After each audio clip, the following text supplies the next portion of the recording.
안녕하셨습니까? 지난 시간에 저희들이 반야심경을 살펴보았습니다.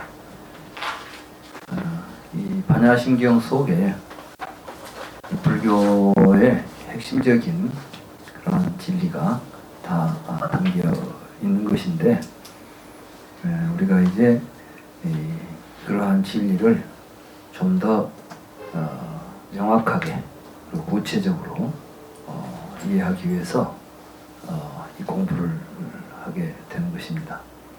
그래서 오늘은 주제가 정견과 사견.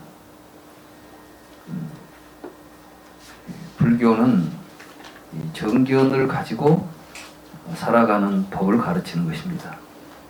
그렇기 때문에 정견이 무엇인지 이걸 올바로 알지 못하고는 불교를 이해할 수도 없고 수행할 수도 없는 것입니다.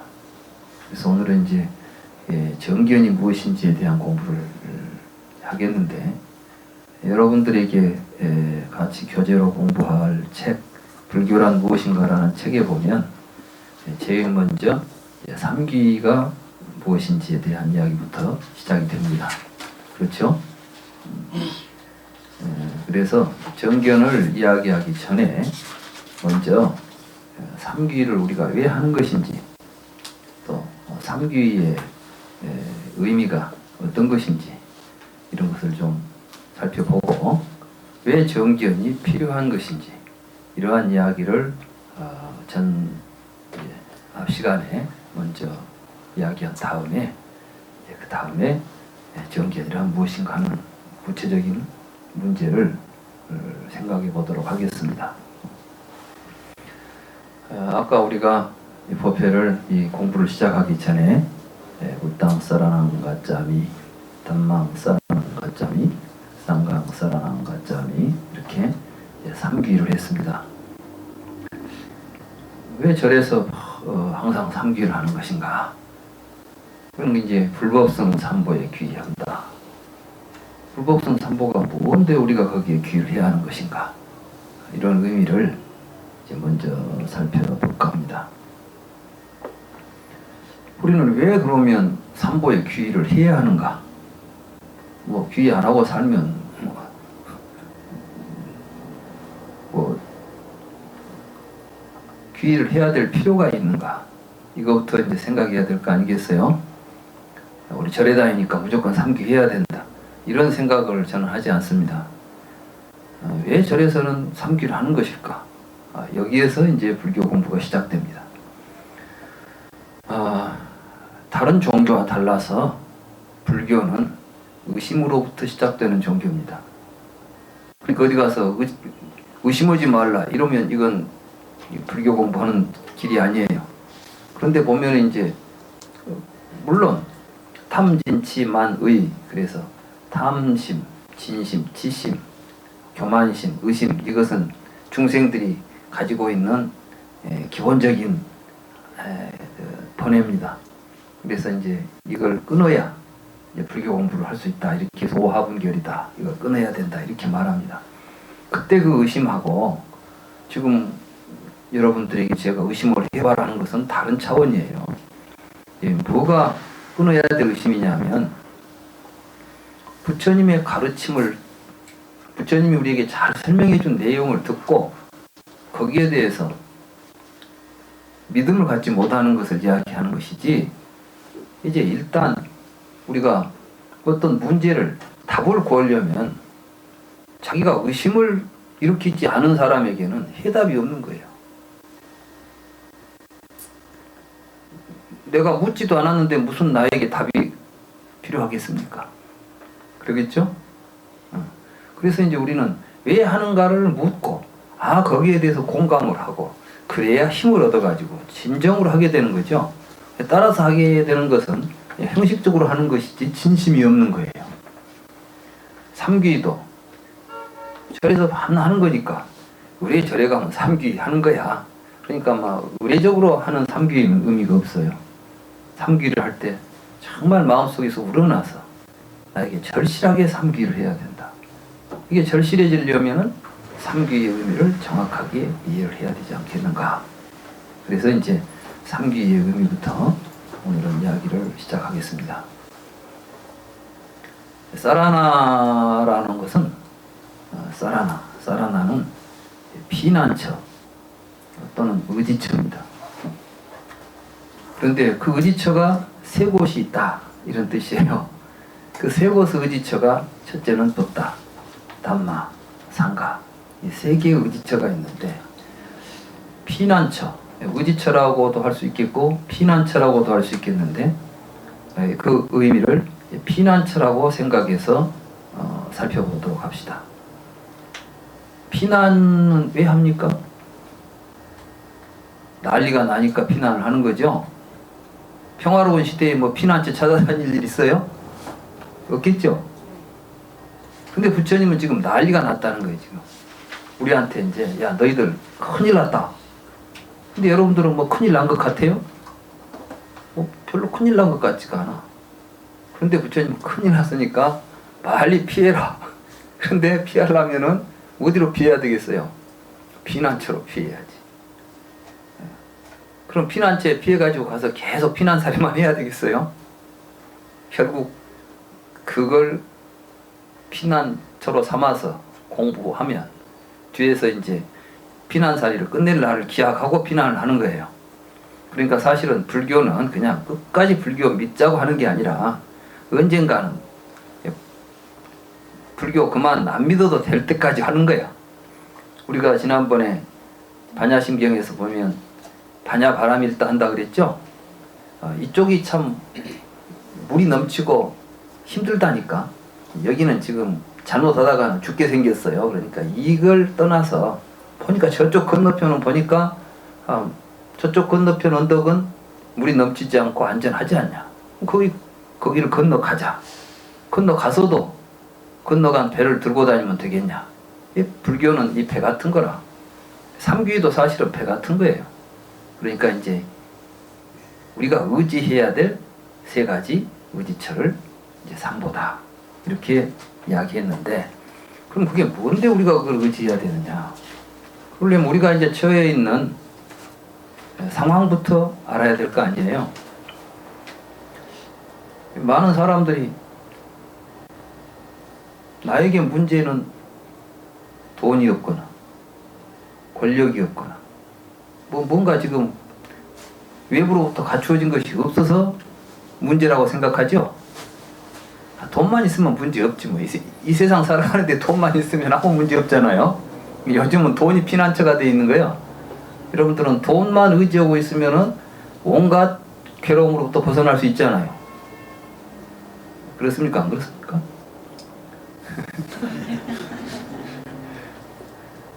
요즘 대학을 평가할 때 취업률 가지고 그 학교가 우수한 학교냐 우수하지 않은 학교냐를 평가한답니다. 그래서 막 대학이 막 취업률 높이려고 난리예요. 막 거짓말로 취업률을 막 만들어. 누가 뭐 어디 했다고 하면 다 취업을 어디 했다고 막 해서 올리려고 해요. 취업을 하면 뭐가 좋아요? 취업을 하면 돈이 생기니까. 취업을 해도 돈을 안 준다 하면 누가 취업하겠어요? 그러니까 결국은 지금 우리가 살고 있는 시대의 피난처는 돈입니다. 그러니까 이제 돈이 피난처라고 생각한 사람은 이 시간에 여기를 안 와요. 그냥 돈 벌어야지 이 시간에. 여기 앉아 있으면 보니까 여기 뭐 이 강의를 들려면 돈도 내라 하더만. 누가 와서 지금 이 시간에 돈 벌어야지 돈 주고 시간 죽이고 이런 바보 같은 짓을 하겠어요. 어떤 사람들은 그럴 거예요. 아이고 참 정신없는 사람들. 지금이 어느 시대인데 거기 가서 뭐 해탈한다고 열반한다고 돈 주고 앉아있냐. 또 그런 이야기 한 사람들을 보고 그 사람들 데리고 거짓말한다 이렇게 말할 거예요.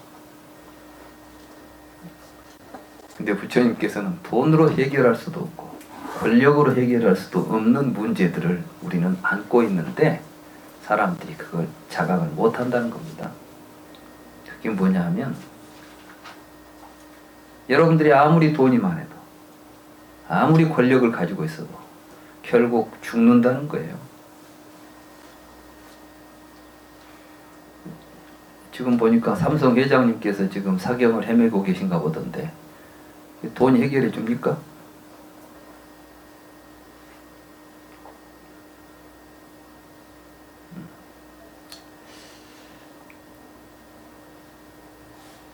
그런데 우리는 사실은 죽음이라는 문제를 근본적으로 생각하지 않습니다. 그냥 어렴풋이 다 죽는다는 생각은 하지만 죽음이 뭘까? 우리가 정말 죽음을 극복할 수 있을까? 죽음의 실상은 뭘까? 이런 것에 대해서는 잘 알고 있는 것 같으면서 깊이 생각을 하지 않아요. 그때 이제 부처님께서 우리한테 하신 설법이 불설 비유경이라는 경에 나오는 말씀입니다. 여러분들이 절에 가면은 절에 그 벽화 가운데 그림을 그려놓은 벽화 있죠. 거기 보면은 그 어떤 우물이 큰 우물이 있는데 거기에 나무 뿌리가 드리워져 있는데 또 칡넝쿨로도 비유가 되고 나무 뿌리로도 비유가 돼요.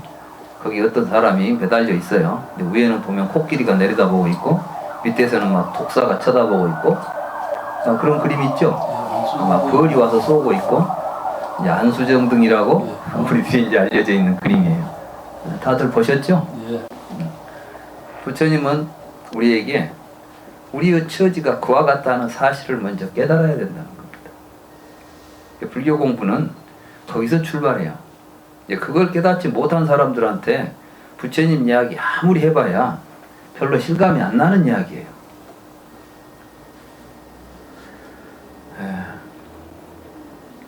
이야기인즉슨 그렇습니다. 어떤 사람이 길을 가다가 미친 코끼리를 만납니다.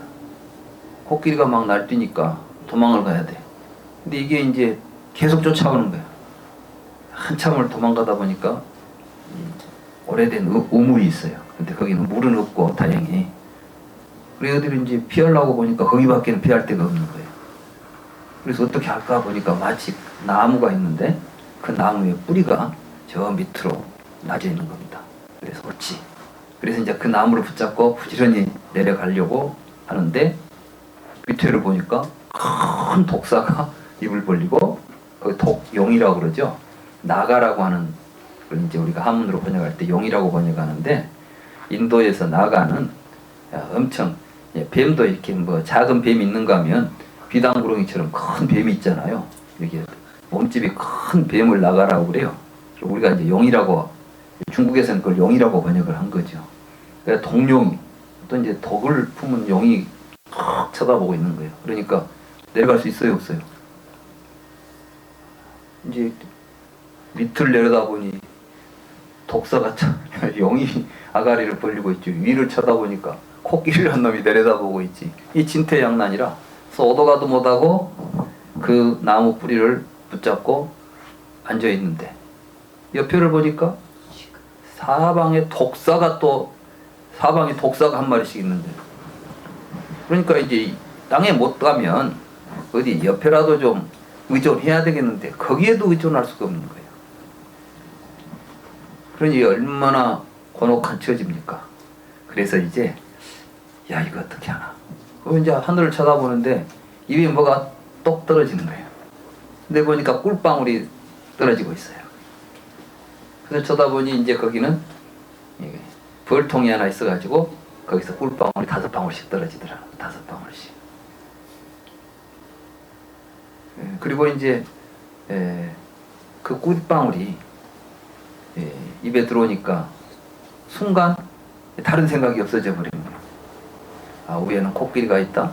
밑에는 독사가 있다. 뭐 이런 상황은 다 어디로 가버리고 그 맛있다. 그거 한 번 더 먹고 보고 싶다. 이런 생각만 이제 꽉 차는 거예요. 그래서 이제 꿀방울 떨어지는 데는 이제 몸을 막 뒤척이는 거예요. 그런데 그것도 또 공짜가 아니에요. 꿀방울이 떨어지면 또 벌들이 날아들어가지고 막 쏘는 거예요. 그런데 또 그 벌이 쏘는 이 고통을 참아가면서도 오로지 꿀을 먹으려고 지금 이제 몸부림치고 있는 상황이에요. 그런데 그 나무 뿌리도 경고하지를 못해요. 흰지와 검은지가 번갈아 가면서 그 나무 뿌리를 갉아먹고 있다. 이게 바로 우리가 처해 있는 현실이다. 자기는 그런 처지에 있지 않다고 생각하시는 분. 이제 비유가 그래요. 사실 우리는 무상이라는 코끼리에 쫓겨서 생사라는 엉덩이에 우물 속에 빠져 있어요. 부처님께서 지금 우리에게 너희들이 지금 위기에 처해 있다는 게 뭐냐면 그 웅덩이 속을 이야기하는 거예요. 우리는 지금 그 우물 속에 들어있는 존재예요. 근데 그 우물이 어떤 우물이냐? 안전하고 행복한 곳이 아니에요, 사실은. 그 안에서는 아무리 좋은 것이 있다 할지라도 그 상황 자체가 절대 행복할 수 없는 상황이라는 거지. 밑에 있는 동룡은 죽음이에요. 우리는 죽음 앞에 서 있습니다. 여러분들은 언제든지 죽을 수 있는 상황이야. 그건 아무도 할 수 없어요. 내가 건강하니까 오래 살 거라고? 건강한 내 친구들 나보다 먼저 죽은 친구 수도 없이 많아요. 이제 네 마리의 독사는 지수화풍 4대라고 그랬어요. 우리 몸이라는 건 지수화풍 4대로 되어 있어서 이것도 안전하지 않아 가지고 조금만 방심하면 아파요. 이게 이제 그 병고에 시달리는 걸 보고 지수화풍 4대라고 부르는 거예요. 여기가 신체적인 병을. 그리고 이제 그 나무 줄기를 수명이라고 비유한 겁니다. 그런데 우리 수명이라는 것은 흰지와 검은지는 낮과 밤이에요. 흰지는 낮이고 검은지는 밤인데 한 번씩 번갈아 가면서 우리 수명을 갉아먹고 있어요.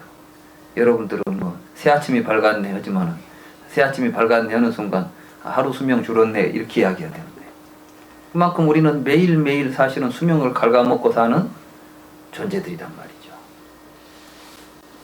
그런데 거기서 우리가 지금 오용락, 이제 오용락을 누가 해결해 주냐? 돈이 해결해 주는 거예요. 그렇잖아요? 돈이 우리에게 해결해 줄 수 있는 것은 이 상황에서 지금 꿀물을 우리에게 원하는 만큼 줄 수 있다는 것 외에는 아무것도 아닌 거예요. 그래서 우리는 이제 그 꿀물 받아먹느라고 평생을 이제 보내는 거예요, 거기서. 근데 그 상황 자체도 잊어버렸어요. 그래서 꿀물이 좀 잘 떨어지고 있으면 살만하다 그러고 그게 좀 안 떨어지면 못 살겠다 이러고 살고 있는 거야.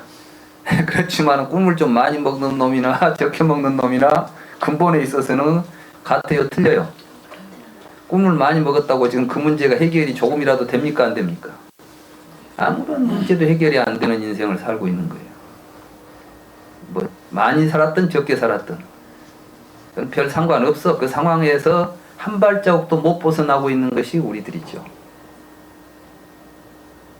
먼저 그걸 분명하게 자각하라는 겁니다. 부처님이 왜 출가하셨겠어요? 부처님이 꿀물이 적어서 출가하신 분입니까? 부처님은 태어나면서부터 그것은 넘치고 넘친 집안에 태어났어요. 왕자로 태어났으니까. 그런데 부처님이 왜 출가했겠어요?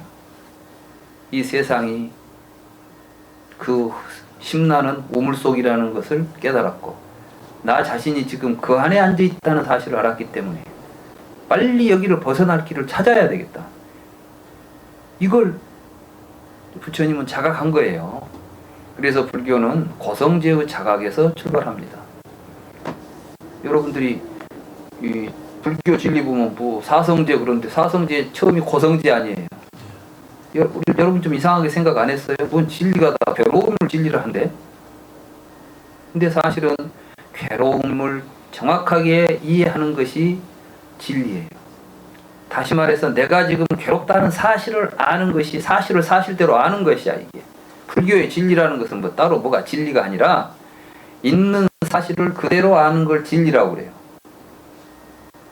그러니까 우리는 지금 괴로운 처지에 놓여 있다. 내 삶 자체가 고통이다. 이걸 분명하게 봐야 되는데 사람들은 요즘같이 좋은 세상에 무슨 너무 삶이 괴로움이야? 불교는 되게 염세적이다. 자꾸 그냥 뭐 살만 한데 자꾸 괴롭다고 했습니다. 이해가 안 된다는 거예요. 그런 사람은 절대 불교 공부를 할 수가 없어요. 왜냐면 자기 스스로 문제를 안 일으키는데 문제가 없다고 생각한 사람한테 해답을 주면, 생각해 봅시다. 어떤 사람이 병에 걸려 있습니다. 근데 자기는 병이 안 걸렸다는 것이요. 그 사람한테 약을 주면 먹겠어요? 쓸데없는 짓거리. 건강한 내가 왜 먹어? 안 먹은다고. 부처님의 가르침은 약과 같은 건데.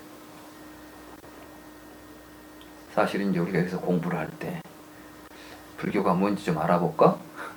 이렇게 해가지고는 별로 재미없어요, 이 공부. 이것 좀 알고 내가 사람들한테 가서 지식 좀 자랑해 볼까? 그럼 뭐 자랑해봐야 그 속에서 벗어나는 데는 아무 의미가 없는 거예요. 누가 알든 모르든 여러분 스스로가 이제 내 삶의 문제, 내가 해결해야 될 문제가 뭔가에 대한 확실한 자각을 하시는 것이 이 공부를 하는 데 있어서 가장 중요한 출발이다. 그런데 부처님은 어떤 분이냐? 바로 거기서 나오신 분이에요. 아시겠어요? 부처님은 그 우물 속이 어떤 곳인지를 정확하게 이해하고 그 문제를 해결하기 위해서 수행을 했고 그 길을 발견하신 분이에요. 그래서 부처님이라고 그랬어요. 그걸 깨달았다는 거예요. 그러니까 이제 부처님의 깨달음의 진리는 우리들이 고통의 문제와 직결되어 있는 거예요. 물론 이 진리가 단지 우리들의 고통을 해결하는 문제인 것만은 아니에요. 사실은 이 우주의 섭리고 존재의 원리고 그 진리의 그 심오함과 그것이 미치는 큰 범위라고 하는 것은 우리가 상상할 수 없는 진리입니다. 그렇지만 그것을 해결할 수 있었던 핵은, 바로 문제는 우리 고통과 연결되어 있었다는 거예요. 그래서 이제 부처님이 그걸 깨달아서 붓다가 됐어요. 그걸 생사로부터 벗어났다, 해탈이다, 이렇게 말하는 거예요. 그럼 여러분들이 그 우물 안은 어떤 곳이에요? 여러 가지에 제약되어 있죠. 나가고 싶어도 위에는 코끼리가 있지, 밑에는 뱀이 있어서 밑에 내려가고 싶어도 내려가지도 못하지, 옆에 의지하고 싶어도 독사가 물어싸지. 이거 어쩔 줄을 모르는 그야말로 고통스러운 속박의 상태예요. 이걸 보고 속박이라고 그래요. 그래서 이제 이 속박으로부터 벗어나는 것을 해탈이라고 말하고, 그러한 해탈이 구족되어 있는 것을 보고 열반이라고 해요. 그래서 완전히 그 우물 밖으로 튀어나와 있는 상태를 보고 우리는 열반이다, 이렇게 말하는 겁니다. 그런데 우리가 이제 그 상황에 있다면 누구한테 의지해야 되겠어요? 여기서 벗어나려면 벗어난 사람한테 의지해야 되잖아요. 아, 당신 어떻게 벗어났어? 이렇게 물어야 될 거 아니야. 여러분들이 이제 이 몹쓸 병에 걸렸어요. 어떤 사람이 그 병에서부터 이제 병을 고치고 나았대. 그러면 그 병에 걸린 사람이 제일 먼저 찾아가야 될 사람이 누구예요? 그 병을 치료한 사람 아니에요.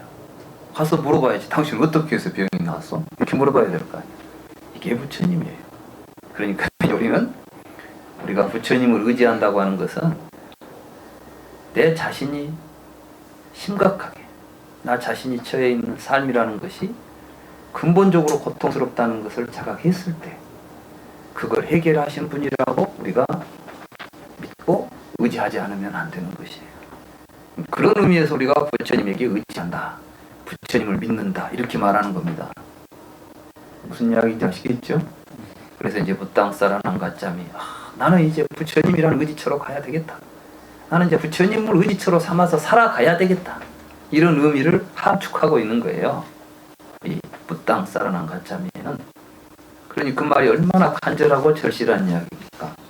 그러니까 우리가 이제 뭔 일을 할 때, 법회를 할 때나 불교 행사를 할 때, 삼기를 한다 할 때는, 그래, 오늘 나는 이 자리에 왜 와 있는가? 여러분들이 불교 법회를 할 때 때문에 와 있는 거예요. 그 문제를 해결하기 위해서 저리 온 것 아니에요. 지금 이 자리에도 뭐 때문에 와 있어야 돼? 저한테 뭐 불교 배우려고? 그것 다 써먹으려. 그게 중요한 게 아니에요. 여기서 정말 부처님이 어떤 깨달음을 얻은지를 우리가 정확하게 이해해서 나도 이 상황에서 벗어나려고 하는 거예요. 그런데 이제 부처님이 그 깨달음을 우리에게 가르쳐 줬어요. 그 길을. 그게 다르마예요.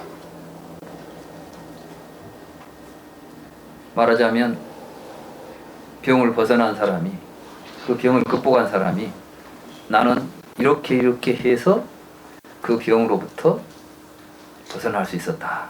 이렇게 이제 설명해 준 말씀이 부처님의 달마란 말이에요. 그러니까 이제 우리는 거기에 또 의지해야 되잖아요.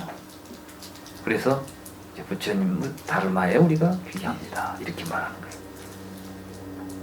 근데 보니까 혼자만 부처님만 이제 하는 게 아니라 그 말을 듣고 그 처방대로 같이 살고 있는 사람들이 있어. 그 처방을 가지고 치료에 가는 사람들도 있고, 개중에는 또 치료가 끝나가지고 이제 말하자면 나도 그 병에 걸렸다가 이렇게 해서 완치가 됐다, 이런 사람들이 있단 말이에요. 그럼 이제 그 사람들을 또 같이, 그 사람들하고 같이 모여서 치료를 해야 되겠죠. 이게 이제 상가예요, 상가. 그러니까 이제 부처님의 가르침을 실천하면서 함께 그 가르침을 구현하고 있는 공동체. 그래서 우리가 불교를 공부한다는 것은 바로 그러한 절실한 문제를 우리들이 깨닫고 바른 정법에 의지해서 그걸 같이 살아가는 공동체를 만들어가는 작업이에요. 그래서 부처님은 그걸 상가라고 불렀어요. 그래서 이제 이 상가가 바로 우리가 바람직한 사회라고 말할 수 있는 거예요. 상가. 그래서 불교는 개인적인 해탈이 중요한 게 아니에요. 우리가 벌써 삼귀를 하는 순간 불교의 목적은 개인적인 해탈의 의미가 있는 것이 아니라 우리가 모두 함께 어우러져서 상가를 이루고 살아야 된다. 이러한 의미를 함축하고 있는 겁니다. 그러면 그 상가는 도대체, 이 삼보는 보다 더 구체적으로 또 어떤 의미를 지니는 것인가? 현대적으로 그 의미를 해석해 본다면 무엇일까? 저는 그걸 자유와 평등과 평화라고 그 의미를 이제 해석을 했습니다. 부처님은 생사의 구속으로부터, 속박으로부터 벗어난 분이에요. 여러분들은 자유롭게 살고 싶죠? 인간이 행복해지려고 하면 제일 첫째는 자유로워야 행복할 수 있어요. 자유롭지 못한 사람은 행복할 수가 없습니다.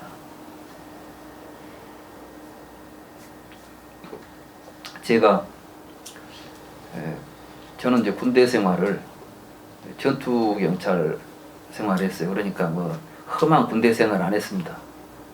이제 전투 경찰은 해안가에, 해안 초소에 이제 9명씩 모여가지고 하루 종일 앉아서 이제 바다만 보고 사는 거예요. 그냥 무장공비 들어오는 거 이렇게 감시하는 거예요. 저녁에는 서치라이트 돌려가면서 혹시 이제 무장공비 오는가, 이거 이제 우리 업무예요. 그러니까 뭐 지금 생각해 보니까 그렇게 편할 수가 없어. 부식 주지, 밥 주지, 뭐 월급 주지, 경치 좋은 데 앉아가지고 날마다 바다만 바라보고 있지. 그렇다고 해서 뭐 군대처럼 막 뭐 훈련이 억세한 것도 아니고, 되게 또 이제 우리 전투 경찰들은 그 지역 사람들을 같이 이렇게 이제 그 지역에 잘 알아야, 지역 지물을 잘 알아야 누가 어디 들어온지도 감시도 잘할 거다 그래가지고 고향에다 다 발령을 내줘요.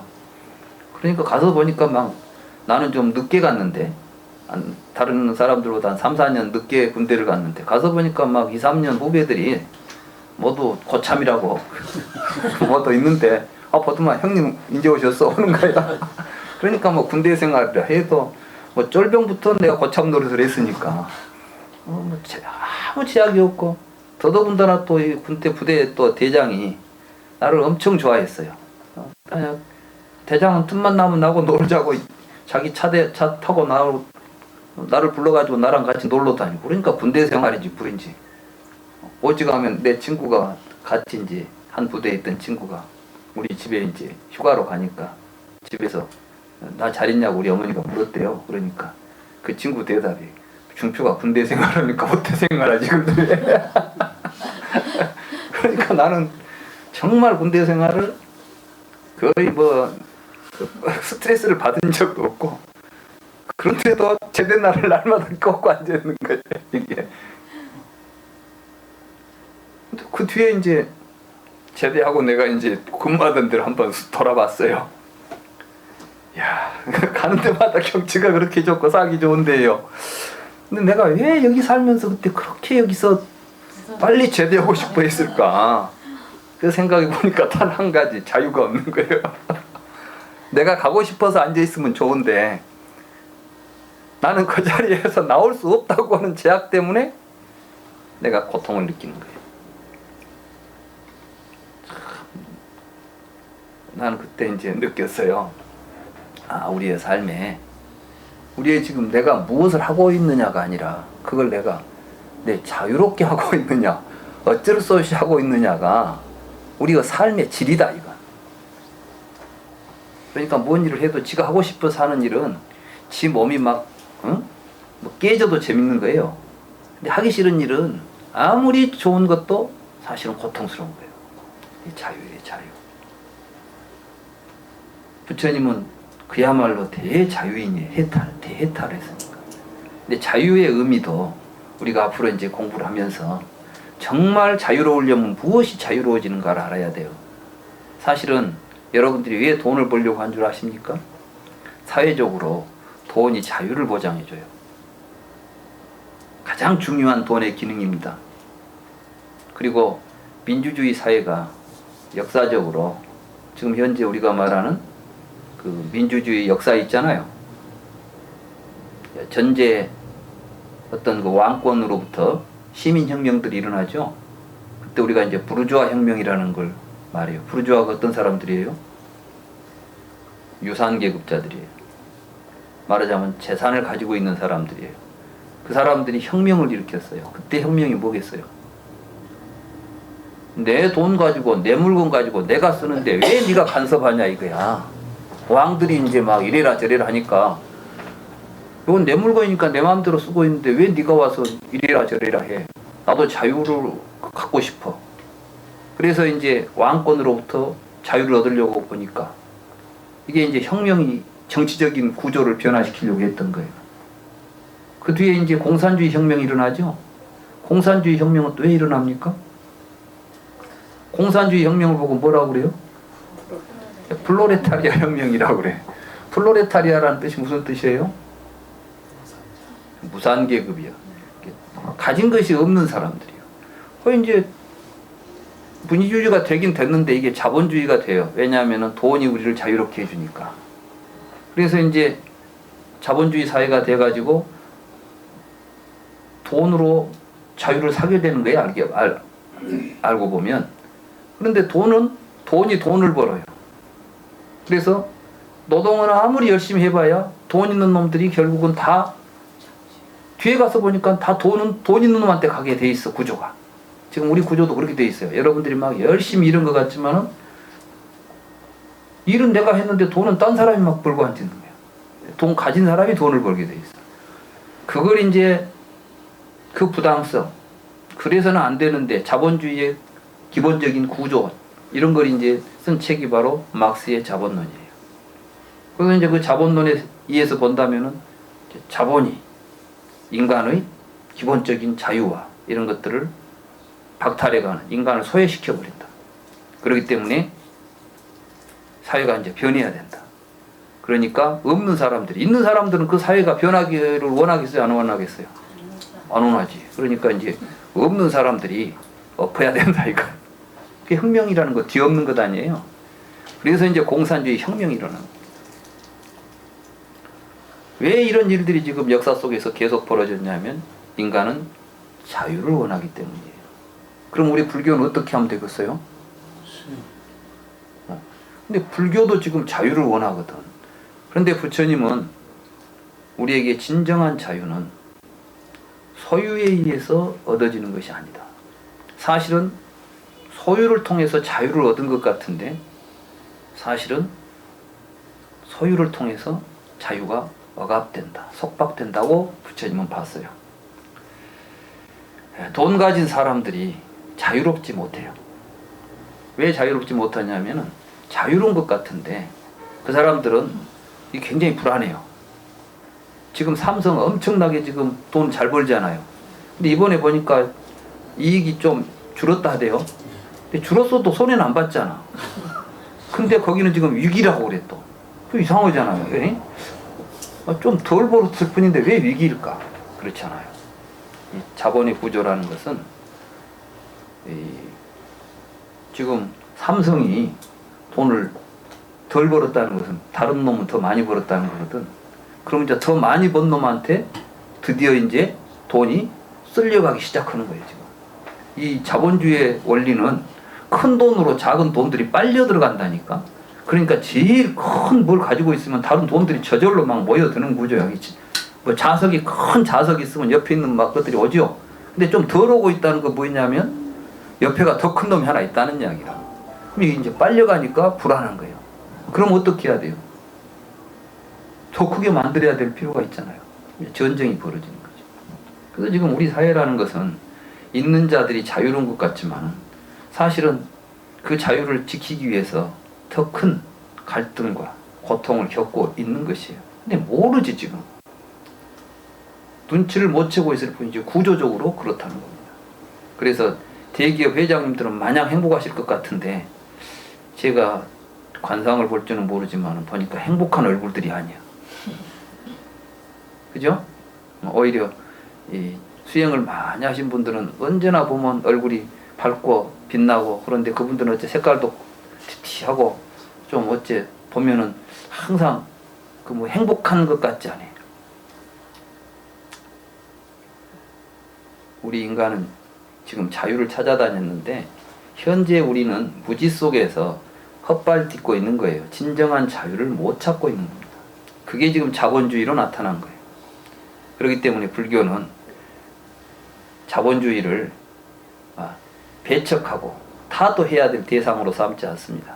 그런다고 해서 공산주의가 좋다고 공산주의로 가자는 것도 아니고 어느 사상을 지지하거나 어느 사상을 적대하는 것이 아니라 그 모든 것들이 잘못된 정견이 아닌 잘못된 생각에서 비롯됐다는 것을 깨닫게 해주는 거예요.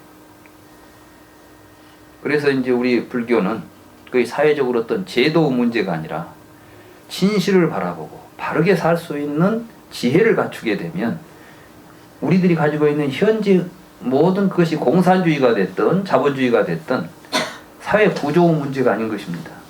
그 속에 살아가는 사람들의 의식의 문제인 것이지. 그걸 변화시키면 세상은 변한다고 보는 게 불교예요. 그 자유로운 길을 발견하신 분이 부처님이에요. 그래서 우리는 이제 부처님을 결국은 자유의 표상이다. 이렇게 볼 수가 있는 것이고, 그래서 부처님께 귀의합니다 하는 것은 나도 진정한 자유를 찾고 싶습니다. 이런 표현인 것이에요. 부처님이 깨달은 진리, 우리에게 가르쳐준 다르마는 연기법이라는 진리예요. 이제 우리가 다시 공부하게 되겠지만 이 연기법의 진리에서 본다면 우리는 모두가 다 같이 서로 연결되어 있습니다. 너는 너대로 나는 나대로 존재하는 존재들이 아니라 네가 있으니까 내가 있고 내가 있으니까 네가 있다. 온 우주 만물 가운데 하나도 나라고 할 만한 것도 없지만 나 아닌 것이 없다. 불교는 무아라고 그러지 않습니까? 부처님이 무아라고 말씀하신 것은 연기하기 때문에 그랬어요. 나라고 하는 존재가 있어가지고 살고 있는 게 아니라 나라고 하는 존재가 존재하도록 해주는 다른 것들이 있어가지고 내가 지금 여기 살고 있는 거예요. 생각해 보세요. 여러분들이 지금 공기가 없으면 여기 살고 있겠어요? 공기 없이 살 수 있어요? 그러면 공기가 있으니까 내가 있는 거 아니야. 산은 둘 바다 이런 게 없으면 내가 살 수 있어요? 그럼 나는 어디가 있어요? 나라고 하는 놈 어디에도 없는 거예요, 사실은. 다만 그것들이 있으니까 내가 지금 여기 있는 거지. 이걸 이렇게 보면 뭐하지요? 근데 실제로 그러면 나라는 존재가 있어요, 없어요? 있잖아요. 그럼 그 나라는 존재를 다시 한번 더 이제 확대해봐요. 우리 이제 이렇게 안으로 보고 밖으로 보는 법이에요. 이게 이제 관찰법인데, 불교 관찰은 항상 이렇게 안으로도 보고 이것을 밖으로도 보고 안팎으로 보면서 이제 사유하는 거예요. 부처님이 항상 내외로 관하라 이런 이야기를 하시거든. 그건 어려운 이야기가 아니에요. 사실은 보면 다 그렇게 보면 이제 그래야 제대로 보이는 거라. 예를 들어서 여러분들이 눈, 코, 귀, 혀, 몸 이런 게 없으면 여러분들은 몸이 있습니까? 없습니까? 없잖아요. 그러니까 여러분들은 몸이라고 할 만한 것이 따로 있지는 않지요. 그러나 여러분들은 몸이라는 것을 이야기하려고 보면 여러분들은 몸을 이루고 있는 모든 걸 다 여러분들은 몸이라고 할 수 있죠. 코가 여러분 내 몸은 아니지만은 코 없으면 내 몸이 없잖아요. 그러니까 결국은 코도 내 몸이 되는 거예요. 이렇게. 그와 마찬가지로 숨을 못 쉬고 공기가 없으면 내가 존재할 수 없다고 하는데, 그러니까 공기를 떠나서 나라는 놈은 따로 없지만 지금 내가 존재한다는 것은 공기가 있기 때문에 있는 거 아니에요. 그러니까 공기는 내 몸이에요, 아니에요? 내 몸인 거지. 물도 내 몸인 것이고 음식도 내 몸인 것이고 산화 대지가 내 몸 아닌 것이 없잖아요. 그러니까 결국 부처님은 너라고 할 만한 놈이 없다, 이런 걸 깨닫도록 가르쳤는데, 대승불교는 그러니까 내 몸 아닌 것이 없다, 나 아닌 것이 없다라고 다시 그것을 해석한 거예요. 그래서 이제 대승불교 가면 자타가 불이하다, 너와 내가 둘이 없다, 이런 표현들이 나오죠. 이게 다른 이야기가 아니에요. 사상이 발전한 것도 뭣도 아니야. 그냥 관찰만 이렇게 보면은 이 모습으로 보이고 저렇게 보면 저 모습으로 보일 뿐이지. 그래서 일체의 모든 존재들은 평등하다 그랬어요. 왜 평등하냐면 내 몸 아닌 것이 없으니까 다 내 몸이니까 나하고 다 똑같다, 이런 뜻이요. 불교의 평등이라는 뜻은. 아시겠어요? 평등은 너하고 나하고 따로 존재하는데 너하고 나하고 같다가 아니에요. 이 세상에는 같은 건 아무것도 없어요. 그런데 평등하지 않은 것이 아무것도 없는 거예요. 그래서 마음법이 평등하다, 그 이치를 보여주는 것이 연기법이에요. 그런데 사람이 또 고통을 느끼는 게 뭐냐면 불평등할 때 고통을 느껴요. 보리밥을 먹어도 같이 먹으면, 저놈도 보리밥 먹고 나도 보리밥 먹으면 절대 여러분들은 불만이 없어요. 그렇죠? 근데 나는 보리밥 먹고 있는데 저놈은 쌀밥을 먹고 있으면 어때요? 불편하지? 지금 우리 시대가 겪고 있는 고통은 어디에서 비롯되냐면 불평등에서 비롯되는 것이죠. 부의 불평등에서. 그죠? 그래서 내가 부를 많이 가지면 행복할 것 같아. 절대 행복 못해요. 왜냐하면 여러분들이 많은 부를 가지고 보면 옆에 놈은 더 많은 놈이 또 있어. 누구도 자본주의 사회에서 불평등하지 않은 존재가 없는 거예요. 재물을 많이 가진 사람들은 평등할 것 같죠? 요즘 뭐 어디 드라마 보면은 그 가진 것 갖고 얼마나 서로 막 불평등한 관계 때문에 불편합니까? 근데 부처님은 그것도 망상이다 이거야. 알고 보면 다 너하고 나하고 한 분들이니까 같이 평등한 거야. 이런 것을 올바로 인식하고 우리에게 그걸 깨달아야만 그 평등 안에서 자유로운 거예요. 이게 아주 중요합니다. 근데 우리는 지금 평등과 자유가 항상 개념적으로 모순돼요. 그래서 자유를 주장하는 데서는 뭐라 하냐면은 민주주의는 자유로운 세상이다, 그래. 자유민주주의 막 그러죠. 근데 공산주의는 평등한 사회를 지향한다, 이렇게 말해요. 그래가지고 자본주의와 이 공산주의가 서로 대립을 하고 있어요. 요즘으로 말하면 진보와 보수라는 이름으로 대립하죠. 우리나라가 그게 가장 극심한 나라고, 사회적으로도 대립할 뿐만 아니라 민족적으로도 대립해가지고 지금도 막 삐라를 날려라 말하고 난리를 치잖아.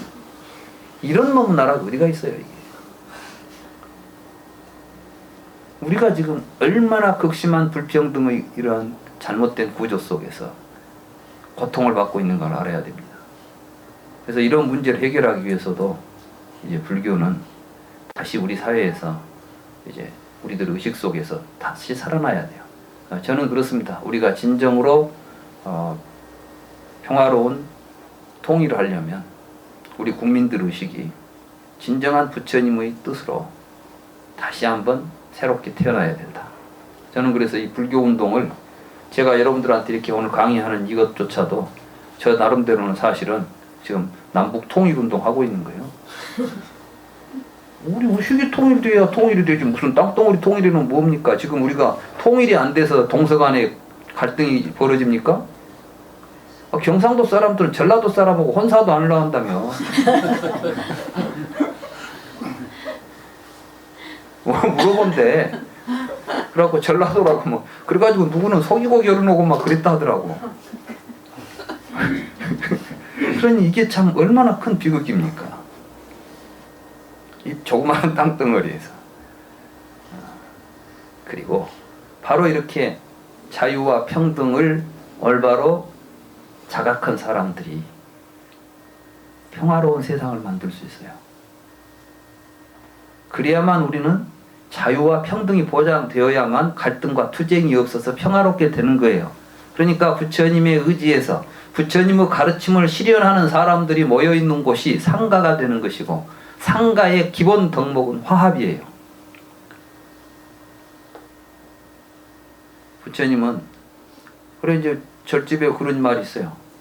대중이 원하면 소도 잡아먹는다, 이런 이야기가 있어요. 살생은 해서는 안 되는데 모든 대중이 같이 하고 소 잡아먹자면 잡아먹어야지. 그것 가지고 계율을 갖고 들먹거리면서 말이야, 부처님 계율이 어긋나네 마네 하지 말라는 거야. 그럼 계율 지키지 말라는 게 아니라 계율의 근본 목적은 사실은 화합에 있다, 이 말씀으로 우리에게 강조하는 거예요, 역설적으로. 그런데만 나는 계율 잘 지킨데 너는 못 지킨다고 막 계율도 지킨 것 같고 서로 시비를 걸고 싸우고 말이지. 나는 잘났는데 너는 못났다고 싸우고. 이 절집안이 그러면 절집안이 아닌 거라. 그러니까 이제 우리들이 이렇게 같이 공부하는 이 모임 속에서는 언제든지 우리가 전체적으로 같이 화합을 할 수 있는 길이 있다면 그걸 같이 모색해 가야 되는데, 사실은 그 화합이 진정으로 가능해지려면은 우리 모두가 평등한 관계 속에서 각자 서로 자유롭게 살 수 있어야 된다. 이게 삼보예요. 그리고 그 삼보가 구족된 것이 열반이고. 그 의미를 아시겠어요? 그러니 우리가 삼귀 하나를 하더라도 의미를 제대로 알고 바르게 알고 해야 한다. 그래서 삼귀는 굉장히 중요한 겁니다. 우리가 이제 법회할 때 삼보에 귀의합니다 이렇게 말할 때는 단순하게 그냥 의식적으로 관례적으로 하는 것이 아니라 그때마다 내가 한번 생각해야 돼요. 정말 나는 자유로운가? 나는 평등한 관계 속에 다른 사람과 모두 평등한 관계로 바라보고 있는가? 여러분이 다른 사람을 나와 같다고 바라볼 때 다른 사람과 여러분들은 평등해지는 것이지, 평등이 본래 있거나 없거나 하지 않아요. 여러분이 그래 우리 다 똑같은 존재들이야. 내가 있으니까 당신이 있기 때문에 내가 원하는 걸 당신도 원하겠지. 내가 원하는 것이 있으면 그 사람에게 내가 갖고 싶은 것을 그 사람이 갖도록 해주는 거예요. 그게 평등한 관계인 거예요. 그러면 그 사람은 어떻겠어요? 그 사람도 내가 갖고 싶은 것을 내가 갖도록 해줄 거야. 내가 갖고 싶은 만큼 다른 사람을 갖게 해주고, 내가 원하는 만큼 다른 사람에게 해주는 거야. 이런 관계들이 진정한 우리들이 해야 될 일들인 거예요. 그거의 진정한 자기의 삶, 행복을 위하는 길인 거예요. 이게 이제 평등한 사회, 평등한 실천이에요. 이게 이제 달마에 귀의한다는 말의 뜻이기도 한 것이고, 이와 같이 삼보에 귀의한다는 말 속에도 단순한 형식적인 하나님을 믿습니다 이런 것과는 좀 다르다. 우리의 진정한 행복, 우리의 진정한 나의 참모습, 이런 것들을 구현하기 위해서 삼귀한다, 이렇게 이해를 하시면 되겠습니다. 이제 좀 쉬었다가 정견과 사견에 대한 이야기를 또 이어서 하도록 하겠습니다.